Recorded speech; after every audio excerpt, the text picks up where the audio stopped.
Lo decíamos en un inicio del programa, estamos preocupados por esta relación cada vez más tensa entre el presidente estadounidense Donald Trump y Nicolás Maduro. ¿Por qué? Bueno, la fiscal general de Estados Unidos, Pam Bondi, anunció que el gobierno de Donald Trump aumentó a $50 millones la recompensa que lleve al arresto de Nicolás Maduro. Esta recompensa antes era de 25 millones.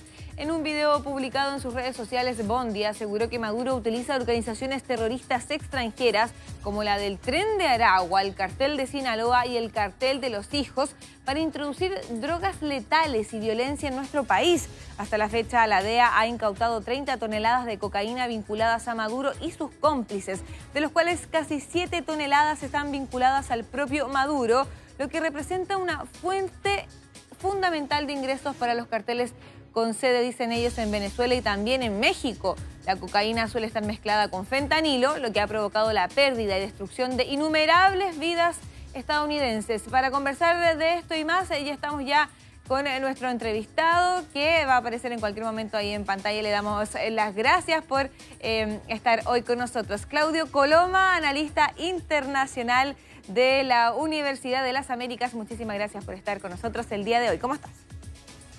Hola Paloma, bien, gracias. Bueno, comencemos conversando un poco de este anuncio que hace la fiscal Pam Bondi, ¿no? De doblar la cifra, convirtiéndose así también en uno de los personajes internacionales, por decirlo de alguna manera, criminales para Estados Unidos, ¿no? Cuya recompensa es más grande. O sea, estamos hablando, por ejemplo, de que hay otros personajes como Osama Bin Laden, Diosdado Cabello, también el Mencho, por ejemplo, y todos ellos no superan los 25 millones de dólares. ¿Cómo podríamos tomar esto? ¿Es algo más bien simbólico o tiene una real importancia?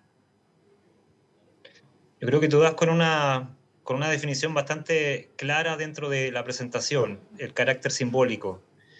Yo creo que hay que distinguir aquí y tratar de ser bien responsable en plantear el tema, que me parece que se presta para interpretaciones muy diversas. Lo primero es lo que pueda una fiscal determinar en base a los antecedentes que tiene y en base a las motivaciones que tenga en un país determinado como Estados Unidos, que tiene una cultura bastante particular. Lo segundo es hacer noticia o jugar sobre la base de afirmar que Maduro es un narcotraficante, ante lo cual personalmente no tengo ningún antecedente y nada que comentar en función de lo que una fiscal pueda decir sobre ello. Ahora, que el problema del narcotráfico es una situación que preocupa a Estados Unidos, así como preocupa porque violenta al resto de la seguridad de los países de la región, ciertamente es algo que amerita la respuesta de los estados desde diferentes perspectivas. Y en ese sentido Estados Unidos tiene su propia dinámica y que con esta noticia o esta información me parece que la importancia, como te digo, es más simbólica que concreta. Sí, claro, pero por otra parte también considerar que quizás para algunos esto podría ser una especie de, ¿cómo decirlo?, llamado a tratar de, por ejemplo, persuadir a las Fuerzas Armadas venezolanas, porque sabemos que las Fuerzas Armadas venezolanas están del lado de Nicolás Maduro y eso también ha permitido que él se mantenga durante todo este tiempo en el poder sin que un golpe de Estado pueda hacer algo realmente factible, ¿cierto?, en el caso de querer sacar a Nicolás Maduro del poder. ¿Crees tú que podría funcionar hacia esa dirección? Mira, difícil determinarlo porque la noticia es sobre una fiscal, no sobre el gobierno. A no ser que asumamos que la fiscalía funciona mandatada por el gobierno. Afirmar algo así en el régimen, en el Estado de Derecho chileno sería demasiado mañoso, ¿no? No me imagino que esa situación sea muy distinta en Estados Unidos. Aunque sabemos que esta fiscal es bien cercana a Donald Trump, ¿cierto? Ha aparecido varias veces. Sí, claro. En el fondo, lo que trato de decir es que los fiscales no están libres de subjetividades políticas. Claro. En Chile eso también ocurre y lo hemos visto. Pero una cosa es la subjetividad política que tiene cualquier sujeto social y otra es asumir que la fiscalía está mandatada por la política de algún gobierno de turno. Eso ya es mucho más riesgoso afirmarlo, ya sea en Chile o incluso en Estados Unidos. Y aquí la noticia es que una fiscal, en base a los antecedentes que tiene, está sosteniendo la tesis que Maduro es un narcotraficante y a partir de ello está fijando un precio por su cabeza. Lo que también, no sé, habla bastante de la cultura estadounidense, ¿no? Tan mítica y tan vinculada a los relatos que nos llegan desde Hollywood. Claro.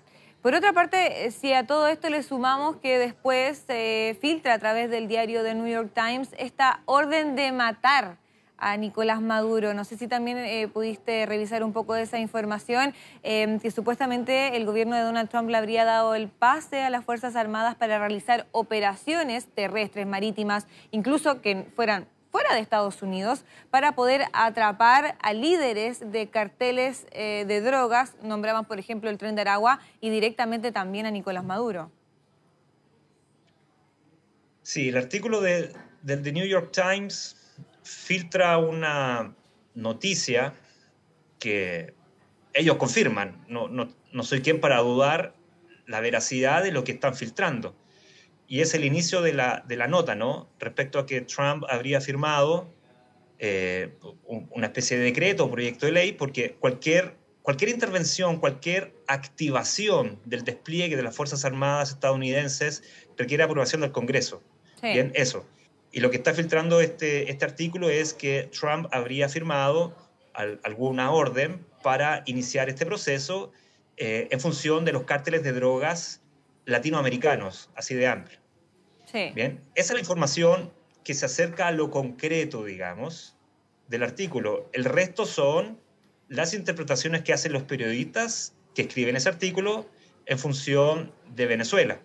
Claro. No hay en ese artículo algo que me permita a mí sostener que hay hechos concretos respecto a que Estados Unidos busca a través de este decreto o la búsqueda de este decreto derrocar al gobierno de Maduro. Ahora, habiéndote dicho eso, lo que sí yo me atrevería a sostener con mayor nivel de certeza, más que jugar al juego de que Venezuela es un narcoestado o que Maduro es un narcotraficante, yo me atrevería a sostener con mayor certeza porque es algo que está evidenciado, y es que en situaciones de conflictividad política asimétrica, como entre países como Venezuela y Estados Unidos, la carta del narcotráfico juega a favor de quien está abajo de esta relación asimétrica. Eso es distinto a sostener que Maduro es un narcotraficante o que el Estado es un narcoestado. A lo que juegan, por ejemplo, a lo que jugó Cuba cuando Fidel Castro todavía regía ese país, era establecer a la isla como un punto sobre el cual los narcotraficantes pasaran sus rutas de narcotráfico, haciendo una especie de facilitador, pero no involucrándose en el negocio. Y eso en la lógica cubana era bastante obvia, ¿no? En los contextos de los 90, inicio de los 2000, era una forma que tenía Cuba de atentar contra la seguridad nacional de Estados Unidos en una relación de amigo-enemigo y que para los ojos del régimen cubano servía como un arma legítima dentro de todas las ofensivas que hacía Estados Unidos. Me parece que en la relación asimétrica entre Venezuela y Estados Unidos no hay una cuestión muy distinta. En ese sentido, por ejemplo, tenemos antecedentes sobre el rol que juega la isla Margarita, por ejemplo, en Venezuela. Sí, claro.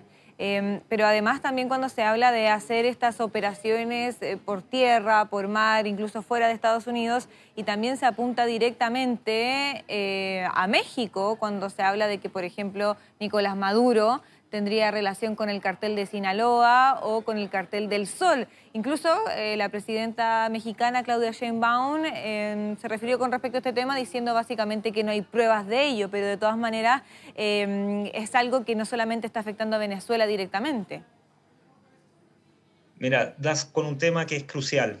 De hecho, al leer el artículo de The New York Times, me refiero, más que preocuparme por Venezuela, como primera intuición, independientemente de lo que los periodistas hayan escrito sobre Venezuela. Pero el mayor estado interesado en términos de preocupación ante una noticia como esta es México, más que Venezuela. ¿Y por qué México? Porque México, durante el gobierno de Felipe Calderón, se llegó a una alianza con Estados Unidos en aras de combatir el narcotráfico, no en Estados Unidos mismo, sino que combatir el consumo de droga y el narcotráfico que tiene consecuencias negativas en Estados Unidos, combatirlo militarmente en México. Claro. Y Felipe Calderón establece un tratado, una alianza con el gobierno de turno estadounidense para comprar a créditos material militar utilizado por una policía militarizada dentro de México, lo cual tuvo consecuencias muy lamentables para la seguridad de la ciudadanía, y la guerra recrudeció el problema del narcotráfico en vez de solucionarlo. Entonces, cuando vemos este tipo de noticia que tiene cierto nivel de plausibilidad, el primer actor a alertarse es el mexicano, porque ya conoce de este tipo de consecuencias, es decir, intervención militar fuera de la frontera de Estados Unidos para combatir el narcotráfico.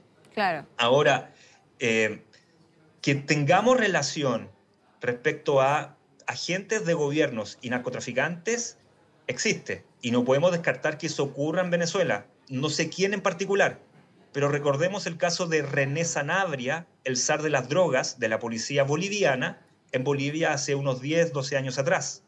Bien, pensemos también en algunos altos personeros de los gobiernos antes de AMLO, durante la tríada PRI y PAN. Ahí también tenemos casos muy concretos de personas de alto nivel gubernamental que sí estaban vinculados con el narcotráfico. Es decir, son lógicas que no podemos descartar. Totalmente.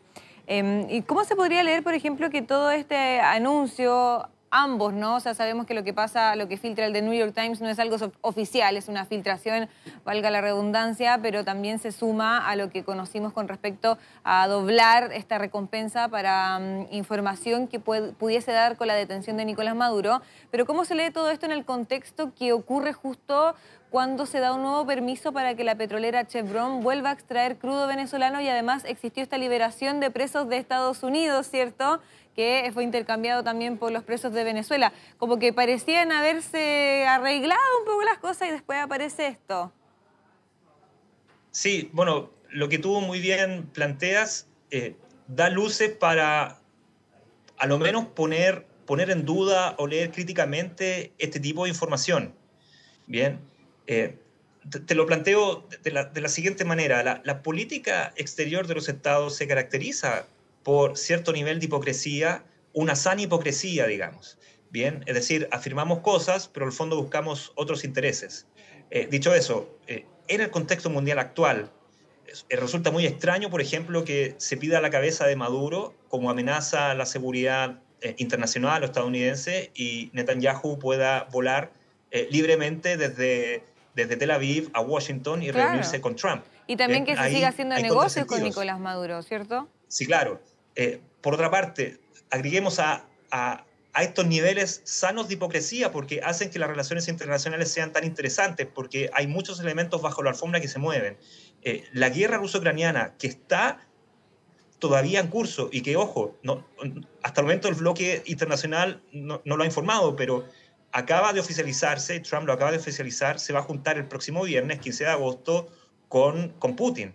Bien, vamos, la guerra todavía en funcionamiento implica que el energético venezolano sea crucial hasta que no quede totalmente resuelto el tema de la guerra en Ucrania con Rusia, porque el energético ruso es vital para la seguridad energética europea y para los mercados internacionales. Entonces, en ese juego, naturalmente que vuelva Chevron a Venezuela es necesario, porque el mundo necesita del energético venezolano. Bien, de hecho, ya Biden había eliminado algunas restricciones al régimen venezolano en este juego de contrabalance con las sanciones que estaba recibiendo Rusia. Entonces, hay tantos elementos y tan contradictorios uno del otro que naturalmente que, este tipo de información hay que evaluarlo en su justa medida. Exactamente, sí. Bueno, vamos a estar súper atentos a lo que suceda esta semana. Seguramente van a haber más declaraciones con respecto a esto que estábamos analizando juntos. Pero en honor al tiempo tengo que dejarte, Claudio. Muchísimas gracias por estar con nosotros. Que te vaya bien. Gracias a ti. Chao, chao.